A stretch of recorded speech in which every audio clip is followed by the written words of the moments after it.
श्री कृष्ण बलराम का नामकरण संस्कार। वसुदेव जी की प्रार्थना पर यदुओं के पुरोहित महत्पस्वी गर्गाचार्य जी ब्रज पहुंचे। उन्हें देखकर नंद अत्यधिक प्रसन्न हुए।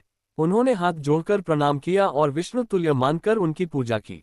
इसके पश्चात नंद जी ने उनसे कहा, आप मेरे इन दोनों बच्चों का नामकरण संस्कार कर दीजिए। किंतु गर्गाचार्य जी ने कहा कि ऐसा करने में कुछ अड़चने हैं। मैं यदुवंशियों का पुरोहित हूँ, यदि मैं तुम्हारे इन पुत्रों का नामकरण संस्कार कर दूं तो लोग इन्हें देवकी का ही पुत्र मानने लगेंगे। क्योंकि कंस तो पापमय बुद्धि है, वह सर्वदा निरर्थक बातें ही सोचता है। दूसरी ओर तुम्हारी व वसुदेव की मैत्री है। अब मुख्य बात यह है कि देवकी की 8वीं संतान लड़की नहीं हो सकती, क्योंकि योगमाया ने कंस से यही कहा था, अरे पापी, मुझे मारने से क्या फायदा है।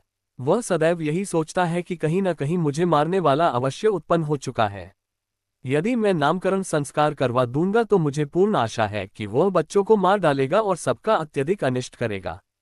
नंद जी ने गर्गाचार्य जी से कहा, यदि ऐसी बात है तो किसी एकांत स्थान में चलकर स्वस्त्ययनपूर्वक इनके द्विजाति संस्कार करवा दीजिए। इस विषय में मेरे अपने आदमी भी न जान सकेंगे। नंद की इन बातों को सुनकर गर्गाचार्य ने एकांत में छिपकर बच्चे का नामकरण करवा दिया। नामकरण करना तो उन्हें अभीष्ट ही था, इसीलिए वे आए थे। गर्गाचार्य जी ने वसुदेव से कहा, रोहिणी का ये पुत्र गुणों से अपने लोगों के मन को प्रसन्न करेगा, अतः इसका नाम राम होगा। इसी नाम से यह पुकारा जाएगा। इसमें बल की अधिकता अधिक होगी, इसलिए इसे लोग बल भी कहेंगे। यदुवंशियों की आपसी फूट मिटाकर उनमें एकता को ये स्थापित करेगा, अतः लोग इसे संकर्षण भी कहेंगे। अतः इसका नाम बलराम होगा। अब उन्होंने यशोदा और नंद को लक्ष्य करके कहा, यह तुम्हारा दूसरा पुत्र प्रत्येक युग में अवतार ग्रहण करता रहता है। कभी इसका वर्ण श्वेत, कभी लाल, कभी पीला होता है। पूर्व के प्रत्येक युगों में शरीर धारण करते हुए इसके 3 वर्ण हो चुके हैं। इस बार कृष्णवर्ण का हुआ है, अतः इसका नाम कृष्ण होगा। तुम्हारा ये पुत्र पहले वसुदेव के यहाँ जन्मा है, अतः श्रीमान वासुदेव नाम से विद्वान लोग पुकारेंगे। तुम्हारे पुत्र के नाम और रूप तो गिनती के परे हैं, उनमें से गुण और कर्म अनुरूप कुछ को मैं जानता हूँ, दूसरे लोग यह नहीं जान सकते।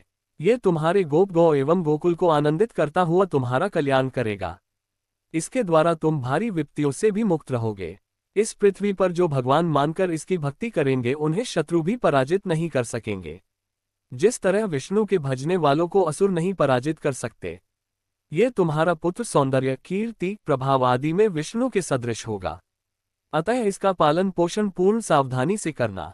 इस प्रकार कृष्ण के विषय में आदेश देकर गर्गाचार्य अपने आश्रम को चले गए। जय श्री राम, जय श्री कृष्ण।